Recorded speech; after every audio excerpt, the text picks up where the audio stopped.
Hey guys, welcome to my guide on how to upgrade the Viktor Precon deck into something competitively viable on a budget. Now, every card we're going to add here that isn't already in the Precon deck will be around $3 at most, although that's only for a few cards. The large majority of the cards will be around $1 or much less. And that's also just including the current MSRP. The prices will go significantly down once the reprint does happen later this month. But anyways, as a gentle reminder, I would suggest not buying these cards on TCG Player if you don't have to. The better way to buy cheap bulk is just to make connections at your local game store. That's a really good way to just get cards like that. But anyways, let's jump into the deck itself. So just as a general game plan, Viktor is a semi-aggro deck, something between mid-range and aggro. And his game plan is to build the board up as much as possible and overwhelm the board. So you want to conquer each turn with just like one crew or maybe 1-2 drop just every single turn. Keep point tempo until you can get to like 6 or 8 runes, where you can then just start dropping bombs. So that being said, let's first go over the battlefields. So the first one, this will be our game 1 battlefield, Trifarian War Camp. This one just fits Viktor's identity really well. Viktor creates the most units in the entire game, so he will benefit the most from Trifarian War Camp, right? The more units at Trifarian War Camp, the more this +1 might per unit gets compounded. Now your going first battlefield will be Obelisk of Power. So the cool thing about Obelisk of Power is that when you're going first, it lets you to play a 2-drop and also drop a recruit from Viktor's legend ability. So that means you can deploy 2 units on your first turn, and on your second turn, you can conquer both battlefields with those 2 units. Now, another battlefield that Viktor's like to going first is Arena's Greatest, since he is a pretty aggro deck. However, Obelisk of Power is generally preferred over Arena's Greatest, because first of all, you'll most likely make up that 1 point you'll get from Arena's Greatest anyways by just conquering with your extra unit that second turn. And second of all, mana is very important to Viktor. Runes are very important to Viktor, because his deck is just so high cost. So the extra mana ends up being very impactful. You will almost always benefit from the extra mana more than the enemy due to just how high your curve is. Now, Valmaz is your going second battlefield. This is good because it's first of all pretty neutral, and because you have a lot of targeted abilities that only work on battlefields, such as something like a Hidden Blade, or like a Riptide Rex, or even something like an Imperial Decree. It'll just leave enemies just stranded at Valmaz and unable to, or at least limit their options against spells like that. It also counters purple decks in some way, where Fight or Flight doesn't work here, and also Flash won't work here. And you're honestly fine with your units not being able to move the base. Usually you're just conquering with 1 recruit or 1 2-drop anyways, and just leaving them to die. So Valmaz is a really good going second battlefield. Now, some battlefields included in the Precon that we are not running is first Altar of Unity. Now, this battlefield is bad because it just goes against Viktor's identity. Remember, we're not really trying to hold here. We're just trying to conquer with like a recruit or something every single turn, and that's really it. And then we have Grand Plaza. Now, even though this battlefield is really funny, it pretty much just never works. You will never really get the 7+ units here holding. That's just nearly impossible in most games. However, it's still fine as just like a neutral battlefield going second if you don't have Valmaz. Okay, now let's get into units of Viktor, starting with the 2-drops.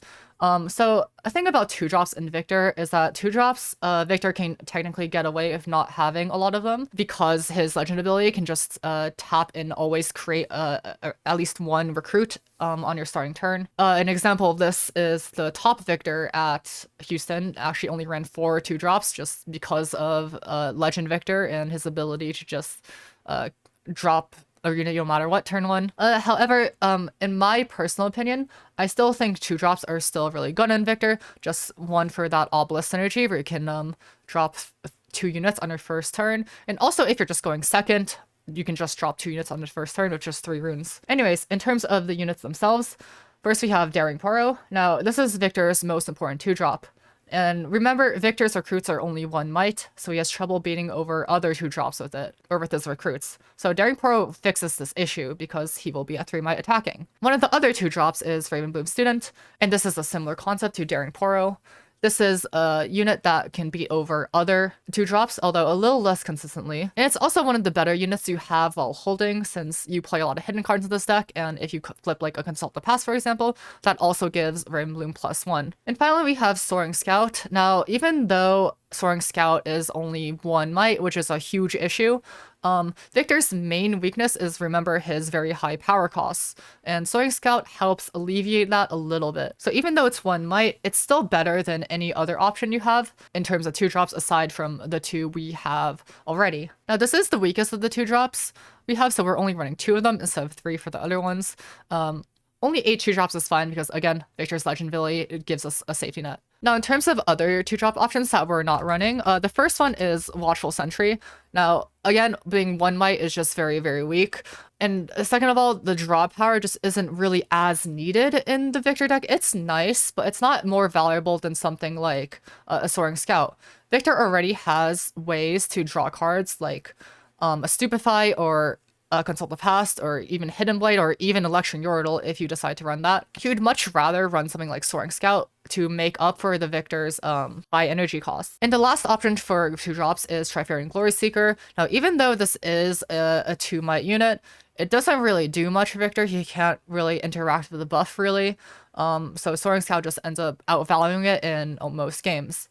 And the next card we have on this list is Noxian Drummer.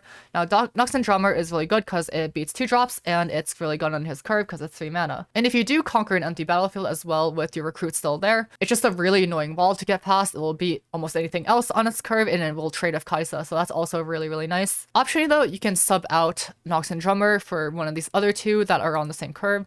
The first one would be Lecturing Yordle. Lecturing Yordle, even though it's a weak unit, is also just really nice for the draw power. I personally really like Lecturing Yordle, but I have Noxian Drummer here because it's already included in the Precon. But Lecturing Yordle is definitely a really strong option if you decide you want it. Now, the next option is Faithful Manufacturer. When you play me, play a 1 recruit token here. Now, this is actually might be an unpopular opinion, but I actually really dislike Faithful Manufacturer in the Viktor deck. For me personally, I'd rather just drop a recruit plus tap Viktor rather than just play a Faithful Manufacturer. So in my opinion, this is the weakest of the 3-3-drops you can run. However, there are a lot of good Viktor players that do like Faithful Manufacturer, so take what I say with a grain of salt. The next unit I want to go over is Sprite Mother. Now, Sprite Mother is very, very important for Viktor as he is semi-aggro, and Viktor does lack a lot of proactivity, but Sprite Mother fixes this. The Sprite is really nice because it beats 2-drops, which recruits can't. So Sprite Mother ends up being a really, really strong card for Viktor. Now, the Precon does come with Sprite Call, and you can use Sprite Call instead of Sprite Mother. It is an option. However, just having that extra unit with, a swarm deck is just really important. So I'd highly recommend getting Sprite Mother, even though it is one of the more expensive cards in this deck. It's around $3 as of right now before the reprint. Okay, the next unit I want to go over is Machine of Angel. Now, this card does seem underwhelming at first, but it's actually really, really strong if you give it the proper setup. So usually you play Machine of Angel at a battlefield and just hold the Machine of Angel. It creates a lot of pressure because if the enemy does decide to kill your Machine of Angel, suddenly you have these 3 recruits at your base that you can just counterattack with something like an Imperial Decree or a Grand Stratagem. It is also pretty much the only reliable counter in this deck you have to something like a Kothian Rain. In general, it's just really good into removal. And finally, we have Riptide Rex. Again, Viktor lacks proactivity, so Riptide Rex does help with that. 6 damage is a really good threshold since it kills a lot of units, such as Master Yi, Darius, Kaisa, Yasuo, even Tasty Feyfolk. You can easily do something like kill, Riptide Rex and then just conk that empty battlefield with the recruit. Now, the thing about Riptide Rex is that it is a little unreliable. It can be, for example, unguarded if you're targeting an enemy of high enough might. And it can also be flashed if you're fighting it like an Annie, for example. But either way, Riptide Rex is really, really cheap, and he's pretty good at what we're trying to accomplish. And now we have Blastcone Fae. So this is the really strong hidden card, especially game 1 at Trifarian Warcamp. So, for as an example, if I go over here, let's say I'm hiding a Blastcone Fae and I'm holding with a recruit, right? The recruit will be at 2 might because of Trifarian Warcamp, and let's say the enemy tries to conquer this Trifarian Warcamp with a 2-drop of their own, right? Expecting this to be like a Consult the Past or a Hidden Blade. Now, 2-drop will come in. Normally it'd be 2 might, but at Trifarian Warcamp, it'll be at 3 might. Suddenly, you flip Blastcone Fae, it gives it -2. That 2-drop is now at 1 might, while your recruit is at 2 might, and your Blastcone Fae is at 3 might. And suddenly, your recruit stays alive, and they just wasted the entire 2-drop to try to kill your recruit. So the main way you'll be playing Blastcone Fae, especially game 1, is as a hidden card, but you can also just use it as a mini smokescreen if you do want to play at base. Okay, and then I want to move on to spells. So the first spell I want to go over is called the Weak. Now this is basically Viktor's bread and butter, and it's really, really strong into most matchups. Enemies basically always have to play around Call the Weak, making sure they don't just have one big unit on the field, or else we can just call like a recruit or a soaring scout and just kill that unit basically for free. If you're going first, you can even just conquer the enemy battlefield on your second turn and then just call their 2-drop for tempo. And conversely, you can also use Call the Weak even if you don't have a unit on the field. So, for example, if let's say you're going second, they drop, let's say, a Vi or something, turn 1, you can Call the Weak the Vi and then just play a recruit, and suddenly, even though you're going second, you have acquired point tempo. There's also a lot of creative plays you can do with Call the Weak. For example, you can trade into their smaller unit. If they only have 2 units, you can trade into their smaller unit and then Call the Weak their big unit. Now, you do want to side this out into swarm decks, because there'll just be too many units on the field for you to reliably call their big one. So against a Viktor mirror matchup, for example, you would just side this out. Now up next is Stupefy. Now Stupefy is just really strong in every blue deck. 1 mana for 1 card draw alone is really strong, and it also just helps your 2-drops overcome other 2-drops, and it's also just really nice with Ravenbloom as well. Yeah, not much to say about Stupefy, it's just a really solid card. Now next we have Consult the Past. Now Consult the Past I really, really like. 1 recycle for draw 2 is very, very strong, even though Viktor has a pretty high curve. It also provides mix-ups for the other hidden cards you have in your deck, such as Hidden Blade and Blastcone Fae. We're only running 2 because you don't want to hide too many cards, and it's also strictly less valuable than Hidden Blade, which can also just work as a Consult the Past if you wanted to. Okay, and then we have Hidden Blade. Now, Hidden Blade is often used just on an expendable unit of your own to draw to, like a Recruit or a Soaring Scout. Do not use this card on an enemy 2-drop, because it's just not worth killing an enemy 2-drop for the opponent to draw 2 cards. You can, however, use it on like an important unit, like something like a Darius, or even sometimes a Kaisa can be worth it as well. But other than that, it's a really, really powerful removal tool late game, since by then the card draw doesn't really matter at all.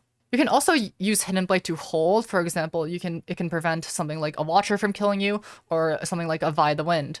Now then we have Call to Glory. This will replace back-to-back in the Precon set, although if you do have back-to-back, you can still play it. Now the reason why this replaces back-to-back is because when you play back-to-back, you're usually only using that buff on 1 unit anyways. Even though Call to Glory is expensive and you don't have any buffs in this deck, it's still an important card. It's the only buffing card in the entire game, and lets your units overcome other units. So for example, if you call to Glory a Recruit, it'll be able to beat 2-drops. And if you Call to Glory your own 2-drops, then they'll be able to meet better thresholds like killing Kaisas or beating Master Yi's 2-drops. Now the cost is pretty high, so we're not going to be using it as much as other cards, so that's why there's only 2 in this deck. And now we have Singularity. I think this card is really, really underrated and really, really, really strong. Now Singularity is included because it just works against so much of the meta. It pretty much hard counters any. It just kills a lot of units that are relevant right now. For example, it kills Kaisa, it kills Darius, it can kill Master Yi, and it has the advantage over Riptide Rex of being able to target anywhere. So if you're fighting an Annie, for example, they won't be able to flash away. But yeah, Singularity is really, really strong, especially into meta decks like Annie and Kaisa. It's not as strong into Yi, but it's still decent into Yi. Okay, and then we have Imperial Decree. Now, Imperial Decree just makes a lot of sense with what we're trying to do. We're trying to build up the board, and then once we have a lot of units, we can swarm with Imperial Decree by just sending our recruits in 1 by 1 to just kill literally everything. Now, a question I might get a lot is Imperial Decree versus Stratagem. Why are we running Imperial Decree versus Stratagem? So, the idea of that is usually when Grand Stratagem works, Decree works just as well, if not better. Now, the way you use Imperial Decree and Stratagem is set up pretty much the exact same way. You build up, again, a lot of units, and then you swarm with what you have. Stratagem is also just way more expensive. It's 6 mana with 3 recycle. So if you do play Grand Stratagem, you have to make sure you win with it, basically, or your entire economy is just completely screwed.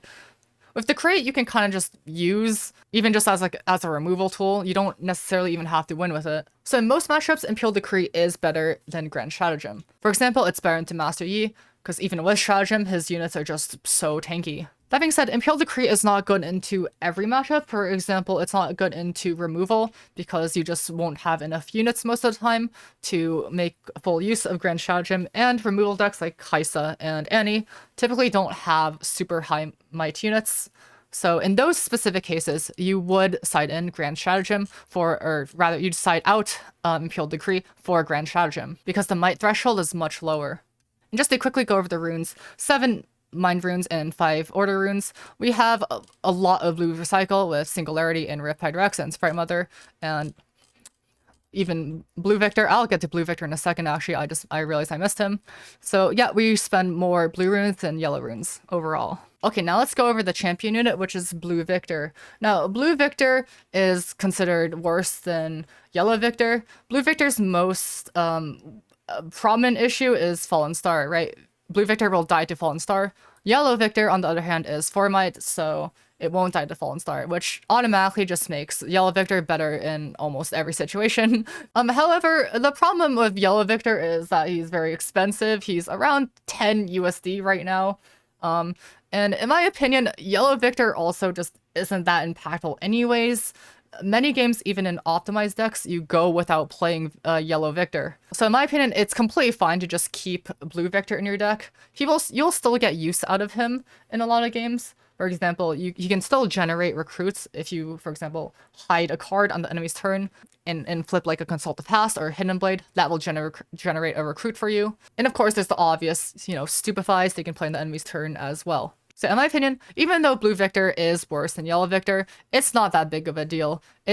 He is a perfectly fine replacement if you don't have him. Okay, now I want to get into the sideboard. So first is Grand Stratagem, which I just explained, so I can skip that. Okay, then we have an extra copy of Imperial Decree into, because just against some decks, Imperial Decree is just so powerful.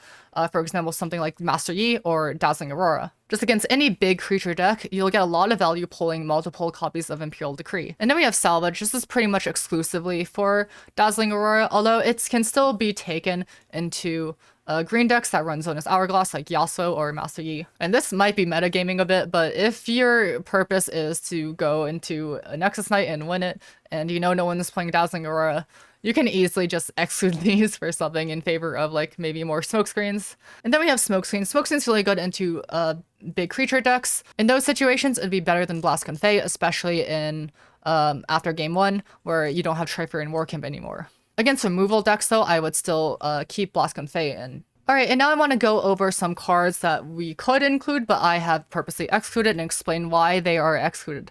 A lot of these will be from the Precon deck that's already been pre-made. So the first one is Wraith of Echoes. Now, Wraith of Echoes, even though when you have it on the board, it will give you a card draw for every recruit that dies.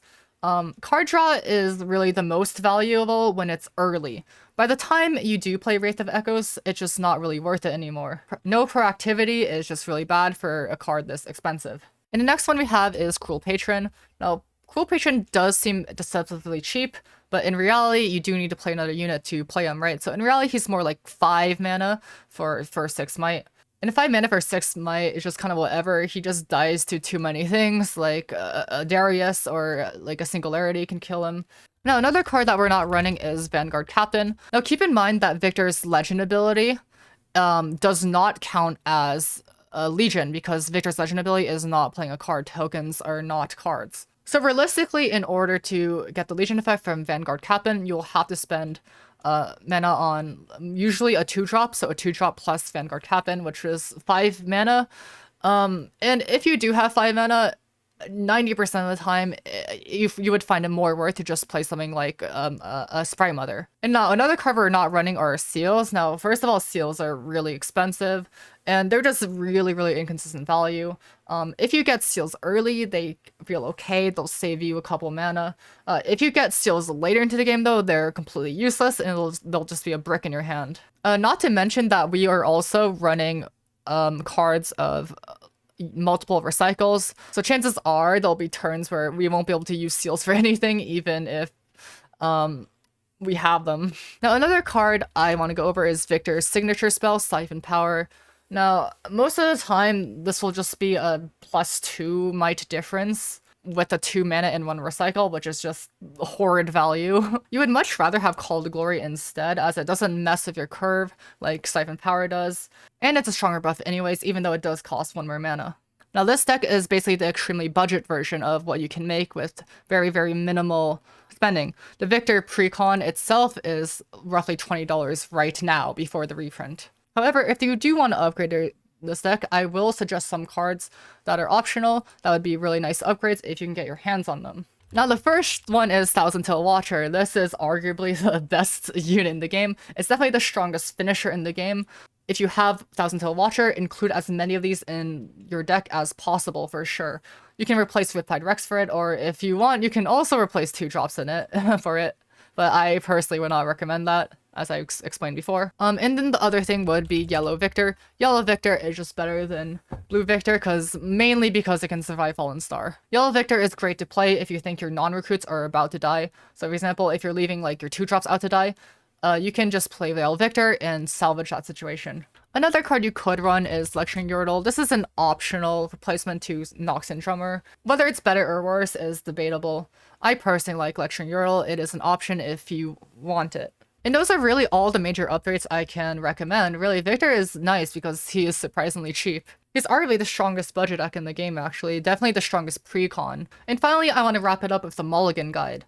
So for game 1, you want to mull for and keep at least 1 2-drop. A 3-drop is acceptable if you're going second. You also want to keep win cons like Riptide Rex, Singularity, or Imperial Decree, depending on matchup. You'd at least want 1 or 2 of them in your hand. Other cards you'd want to keep are something like Sprite Mother, except against Master Yi. You want to, you actually want to sideboard Sprite Mother out against Master Yi because Sprite won't be able to kill any 2-drops. And Call the Weak is also really good into pretty much every matchup that isn't Swarm, so Viktor Mirror. Now for your Obelisk game, it is pretty much the same thing. You mull for 2 drops, a 3-drop is still acceptable, so you can play 1 2-drop plus a recruit the same turn. Keep Rincon, Singularity, Rex, Decree, and Call the Weak in most matchups, and Sprite Mother when you're not against Master Yi. And for your Vilemon game where you're going second, it's literally the exact same thing. Keep 2 drops, 3-drop is acceptable. Call in most matchups, Sprite Mother is good as well, and keep win cons. An extra note is you always want to mull Consult the Past, because if you do mull Consult the Past, that's pretty much considered as drawing 1 anyways, right, practically. So if you don't mull Consult the Past, it pretty much just becomes a recycle for a draw 1, which is not worth it. A general rule of thumb for any mulligan is that you can keep hands with good curves. So for example, let's say my hand was a 2-drop, a Sprite Mother, a Singularity, and a Stupefy. That would be a really good hand to keep. Anyways, guys, thank you all for watching my video today. If there are any other things you want me to go over as a video, please let me know. But otherwise, I'll see you later.